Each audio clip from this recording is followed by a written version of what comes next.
So welcome to the webinar, From Idea to Published Novel in 7 Months. I'm your host, Jennifer Blanchard. I'm an author, a blogger, and a story coach who helps serious emerging novelists write, revise, and launch their books. My debut novel, Soundcheck, came out on June 16th. So what I'm covering in today's webinar is exactly what it takes to write, revise, and publish your novel in only 7 months. I'm sharing insider tips and secrets from my 18-year journey to publishing Soundcheck. And I'm also sharing the parts of the novel writing process that no one talks about, but that can really stop you in your tracks. And I'm giving you a roadmap that you can use to write, revise, and publish your novel. So this is not for the faint of heart. I just want to kind of preface this with a warning because, I'm not the kind of story coach to tell you that writing a novel is easy or that you can even really do it in 7 months. Now, yes, it is entirely possible to do it in 7 months, but it takes serious dedication, commitment, a willingness to invest in yourself, and a previous knowledge of storytelling principles, which I will get into more toward the end of the webinar. So there are really 3 stages of the novel writing journey, and I've kind of come up with these 3 stages as I've reflected back on the last 18 years of my life as I've worked toward publishing my first novel. So stage 1 I call oblivious dream.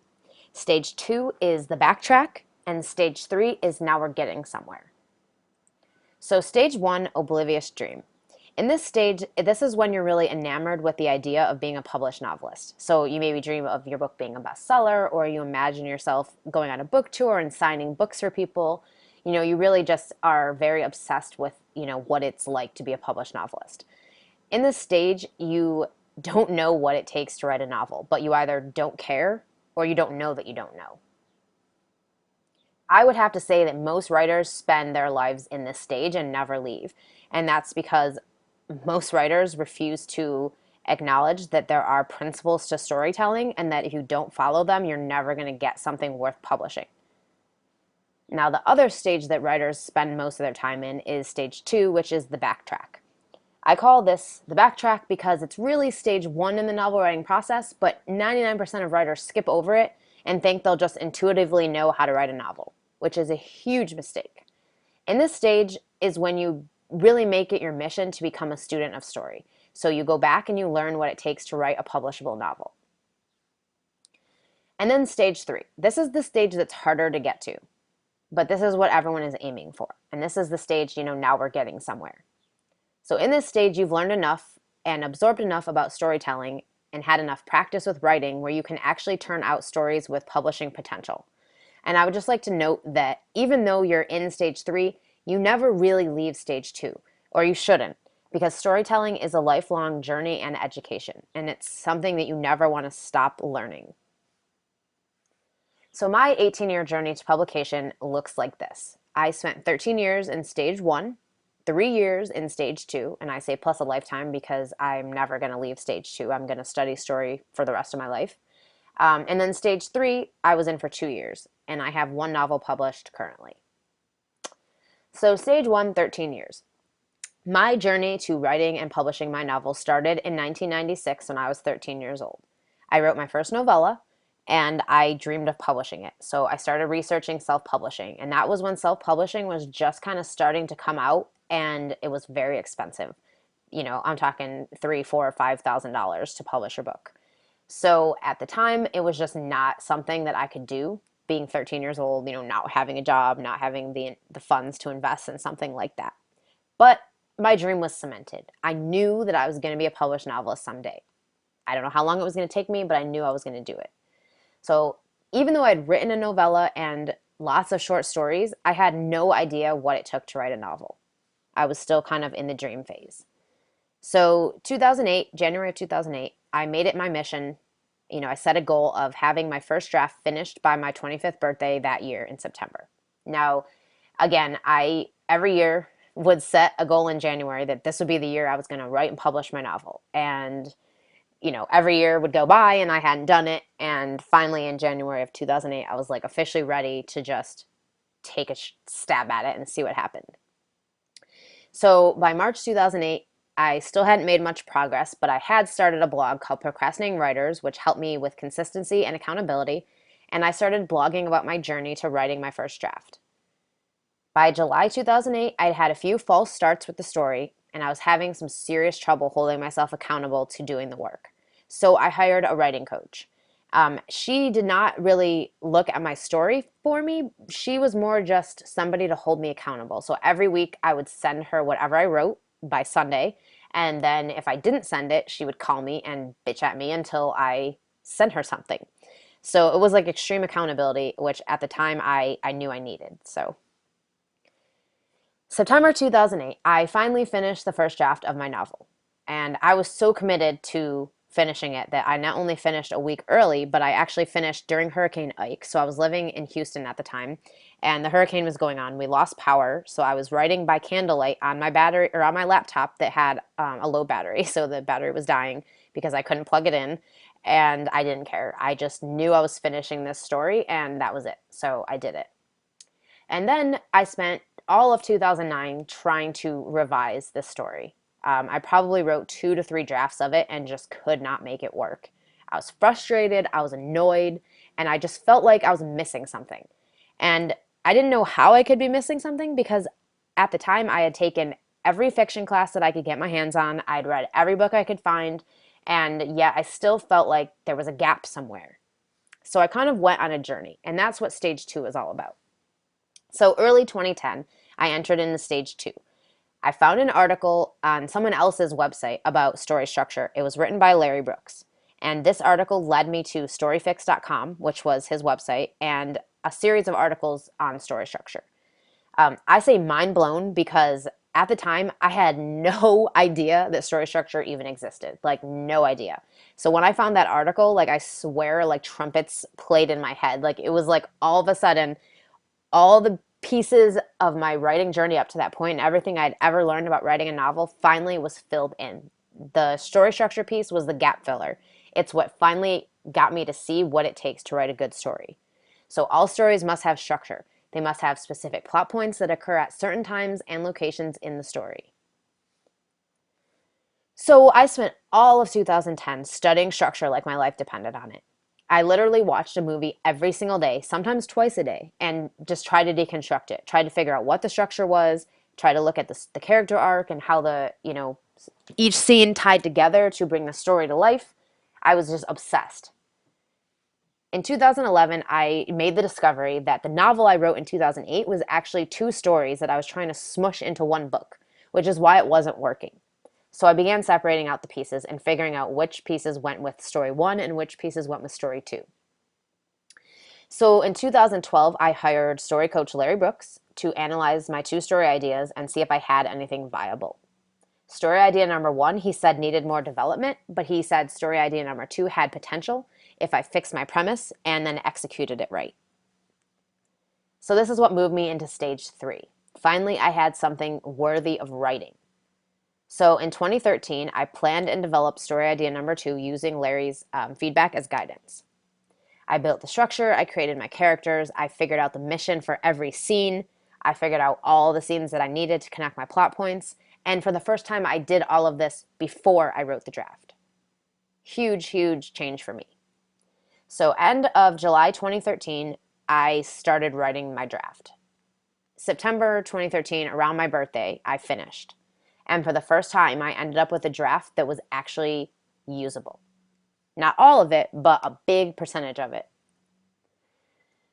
2014, I told myself in January, this is going to be the year I publish. This is the year that my novel comes out. I was dead set on it, and then fear took over. So I spent the year, revising here and there, but not making a lot of progress. And I did make a lot of excuses, and I procrastinated, and I doubted myself, and I acted like the novel didn't really matter that much, even though I knew it did. So January 2015 finally comes around, and I am fed up. I am annoyed, I am pissed off, I am sick of my excuses. I cannot take it anymore. So in January, I started working on the novel revisions. But of course, by the end of the month, I had gotten sidetracked by fear, doubt, distractions, all of that stuff, and stopped working. But I knew that 2015 was the year I made it happen. Like, I just knew in my heart that it was about to happen. So rather than, just stay stuck in the fear and the doubt, I did whatever I could to move forward. So at the time, I hired one of my friends who's an energy healer to, give me a session and try to help me figure out what was keeping me stuck. And what she ended up telling me was that I was avoiding my true purpose. So, I love being a story coach and I absolutely would never give it up.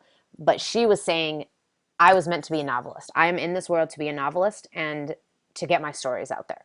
And I wasn't doing that. So I was basically avoiding my purpose. And I knew that was true because when I was 13 years old, that's when I started dreaming of publishing a novel. And I feel like when you're a kid, you really know what you want for yourself and for your life. But then you grow up and life gets in the way and you get distracted from it. But I knew in my heart that I was meant to be a novelist. So I got back to revising.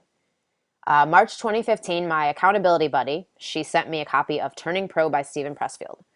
So I had been doing some revisions at the time, but I was kind of back and forth with, working one day, stopping for a few days, working one day, stopping for a few days. So I wasn't really being consistent.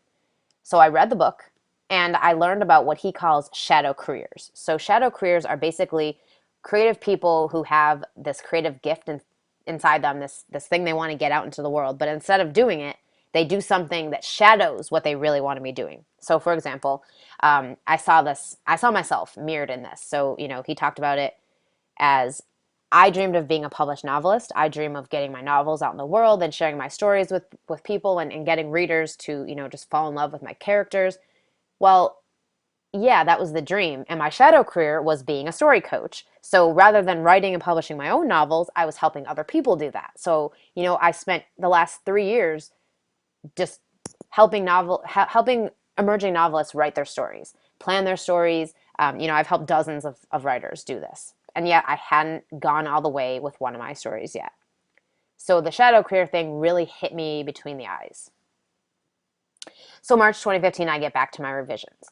But of course, not long after I do that, I end up with another breakdown of fear, doubt, distractions, and excuses. So May 2015 came along, and my original goal in January was to publish my novel in May. Now, once May hit, I knew that wasn't going to happen. And so I was like, okay, if I get it this summer, that's at least close enough. But I still felt like I was making excuses. So I had a good friend who is a coach, and I had a session with her. And she actually pointed out that I was showing common signs of an upper limit problem. And she told me I should read the book, The Big Leap. So I picked up the copy of the book, I read it, and I recognized that I was having an upper limit problem. So an upper limit problem is basically something that starts in childhood, and it's where we set our thermostat internally of what we believe we're worth or what we believe we can accomplish. So we have an internal thermostat of how much love, success, money, fun, joy, happiness, all of this that we're willing to allow ourselves to have. And once we hit that thermostat, or rather when we try to push past it, we'll do something to self-sabotage so that we go back down below that limit so that we never go past it. So the only way to go past it is to bust through.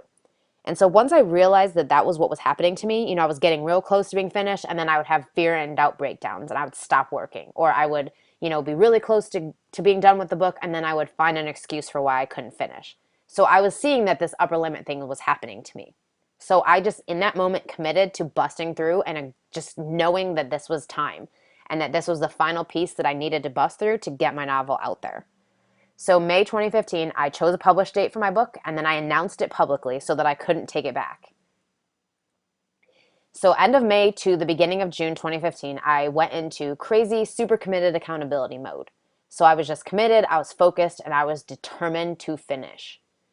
I actually spent 2 full weeks revising my novel for 8 to 10 hours a day. And that's not even an exaggeration. Like, I literally started in the morning and I would work all day, all night. I would take some breaks here and there, but mostly I was just sitting at my desk working on my story because I was that committed to busting this upper limit and making my book happen. June 16th, my novel soundtrack made its debut. So the funny thing was that when I added up how long it really took me to go from, story plan to published novel, I realized it was only about 7 months. But I had 17 months of fear and doubt, resistance, perfectionism, worry, self-sabotage, excuses, procrastination, all these things to contend with. And because of that, it took me 2 years to get this book out once I finally moved into stage 3 and knew that I had a story worth publishing. And this is bringing up the point of the things that no one talks about. So, in my experience on this journey, there were 4 specific things that stood out to me as things you really have to deal with in order to be successful.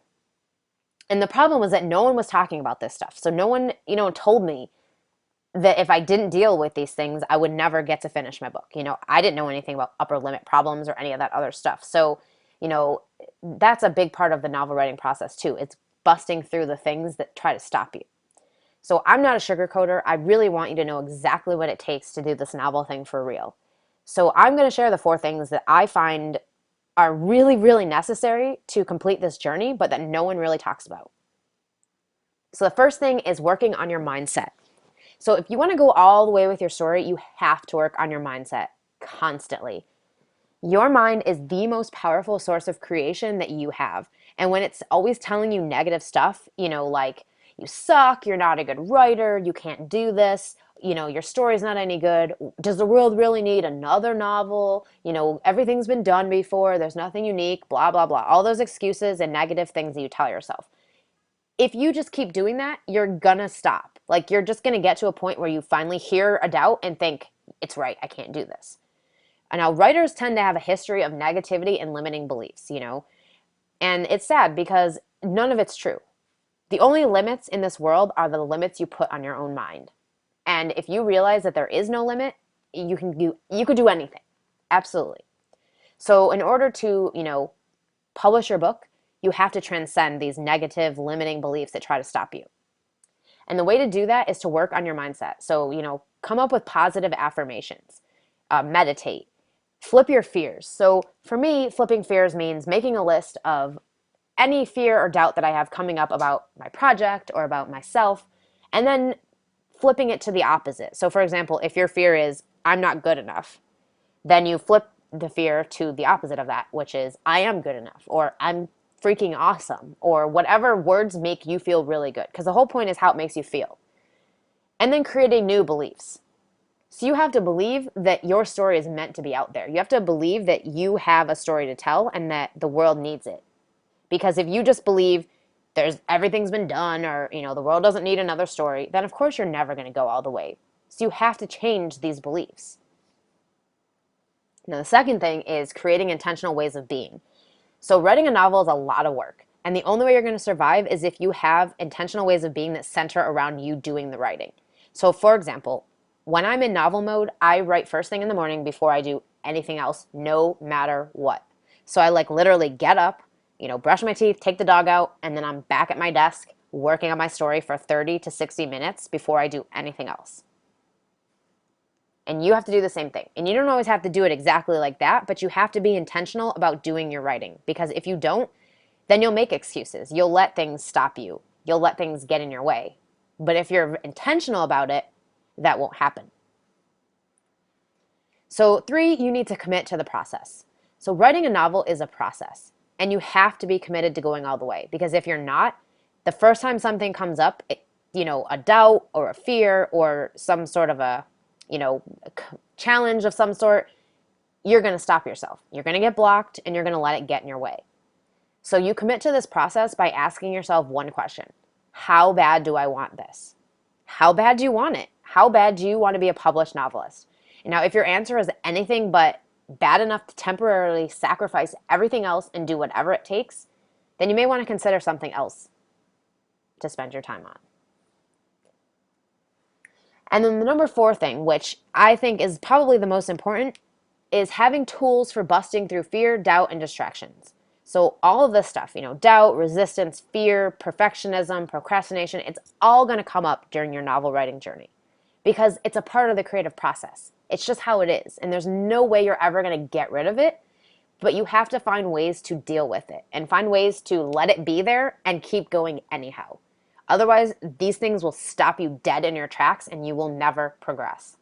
I can't tell you how many times I talk to writers who have so much potential, but they're limiting themselves because they're making excuses or they believe negative things about themselves, or, they're not willing to step up and invest in themselves to get the help they need to write a good story. If you want to do this, you have to do it and be committed to doing whatever it takes. So from published idea or from story idea to published novel in 7 months. Again, this is not for the faint of heart. So developing, planning, writing, revising, and publishing a novel in this short of time is doable, but it's gonna take everything you've got in you and then some. So here's how to do it from beginning to end in 7 months. This is the breakdown of the time frame. So 6 weeks you spend developing and planning your story. I highly recommend you do this with a professional if you can. 1 to 2 months writing your first draft. 1 to 2 months revising the story. You're going to want 30 days for it to be with your pro team. So, you're going to have an editor who looks at it and gives you, feedback and proofreads it and make sure that, the content is good and everything works. You're going to want beta readers to check it out for you and make sure the story flows, that it's interesting to them as readers, that they, enjoy the experience and that they, like the book. You may have a cover designer who you're going to hire. This is the time to do that. Do this kind of all at the same time. And in the meantime, while while your book is with this team of people, you can still be, revising stuff if you need to be. For me, I took a break for 2 weeks and let them. My people actually got everything done for me in 2 weeks. So I sped up my process a lot, and thankfully I have a great team to support me. So I was able to do it quickly. So once I got my feedback and edits back, I say save 30 days for implementing the feedback and the changes. For me, it was 2 weeks. So that's why I spent 8 to 10 hours a day, because I was committed to June 16th. And I knew that the only way to make it happen was to just drop everything and make it happen. And then you're going to want to give yourself a week or two for formatting the story and getting it ready for publication. This has been kind of a tedious process for me because I didn't have the time to hire someone to do the formatting for me, so I had to do it all myself. And I am not a formatter by any means, so it took me a lot of tries to get it right. And it really did take me almost 2 full weeks to get it formatted properly. I just now this week uploaded the changes, formatting changes for the print version of my novel. So hopefully that will be out soon, but it definitely took longer than I expected. I was able to get the Kindle one up faster, so that's why it's available on Kindle first. But this is really the outline of what it takes time-wise to do this in 7 months from start to finish. Now, to make this happen, you need to be in stage 2 of the novel writing journey. If you're in stage 1, you're not going to make it happen in 7 months. If you're already in stage 2, then you have a good chance of it. But you have to have a story, concept, and premise that has serious potential. And you have to have a good understanding of the storytelling principles, and hopefully some practice executing them as well. If you don't have these things, it's going to take you longer than 7 months to do this. Now, the most important part of this entire 7-month process is nailing the first 6 weeks. This is when your story is really coming to life. It's when you're planning and developing, you're filling plot holes, you're creating structure, you're designing all of the scenes that you need in your story, you're building a roadmap that's going to guide your first draft and your revisions. If you get this wrong, you are screwed. Or at least you're not going to make it happen in the 7-month time frame, because you're going to end up having to, write your first draft, then you're going to go, oh, wait, I still don't have this whole story developed. And then you're going to have to go back and develop more, or you're going to have to write another draft to try to get there. So taking this first 6 weeks very seriously and just doing the work and planning the story ahead of time and developing the idea more is going to make a huge difference to how quickly you can go from, story idea to finished published draft or published novel. So during these first 6 weeks, what you want to be doing is spending a week developing your concept and premise, a week creating your characters, especially your protagonist and your antagonist. You want to spend at least 2 weeks building your structure. So, the first week is usually just an attempt at it, and then you take the second week to really make sure that it works. And then constructing a scene-by-scene roadmap, you want to give yourself 2 weeks for that as well. So again, first week is a kind of an attempt at it, and then the second week is really plugging in the holes, fixing everything, making sure it flows. Now at the end of the 6 weeks, you'll have a story roadmap, which you can now use to sit down and write your first draft. And what's awesome about that is it kind of not only excites you to sit down because you know everything that has to happen, but you kind of have like a prompt to get started every time. So you just know what scene is coming next. You can sit down and get writing. You don't have to think about it. You don't have to, stare at the screen. You just know what has to happen, and then you can write it.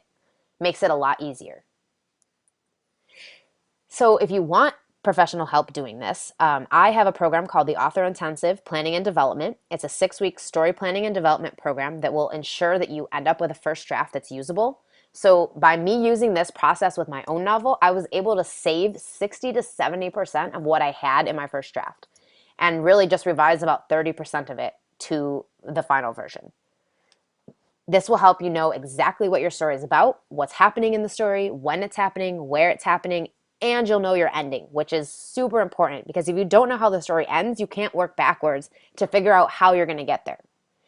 And it will ensure you have an easier, less frustrating time writing the first draft. Most of my clients finish their first drafts in 30 to 60 days, which is amazing. But it only happens because of how much planning and development they've done ahead of time. If you want to learn more about this program, you can go to www.jenniferblanchard.net/author-intensive-PD. Or if you're ready right now and you want to jump in and get started, you can go to jenniferblanchard.net/clarity call and set up a free call to talk to me about the program to make sure that this is a good fit for you before you jump in. And I would love to talk to you. Any questions? I'm going to check the chat box now and see if there are any questions that anyone posted. Let's see. Okay, yeah, so we have a question from Jill. Jill says, how did the plot evolve from when you started writing your story to when you published? Okay, so for me, I started off, like I said, I planned the whole thing myself, and then I sent my story plan to Larry Brooks, and I had him analyze it for me to tell me, is this a good idea? Is this going to work? And at the time, I had soundchecked the company as my antagonist. So my character, Mandy, my protagonist, she was basically doing battle with this company. And when Larry looked at the story, he basically told me, this is a good idea, and it has a strong start, but the premise isn't really working because it's hard to, personify a company by making the company the antagonist. So he suggested that I actually take a character who works at the company and make that person the antagonist. So in his mind, it was somebody, higher up who had some control over the situation. Perfect. And so when I kind of thought about it, it was like, okay, I decided to make the marketing director, who eventually becomes the vice president of operations, so he's in charge of everything. I decided to make him the antagonist in my story. But then, as Larry pointed out, you have to have a way to tie your protagonist into this antagonist. So why did he want to stop her from going after whatever it is she's going after in the story? So he suggested a secret office romance. And boom, from that suggestion, everything unfolded for me. Changing the premise changed everything. Because now I have this antagonist who's basically pissed off that this girl dumped him. So now he's going to take his power, which is being in charge of everything at this company, and he's going to use it against her to try to ruin her life. And so it unfolded everything because I was able to look back and go, okay, I know exactly what has to happen. I know exactly how to tie this together, and it changed everything. And it's what helped me to, make the story work and get it published.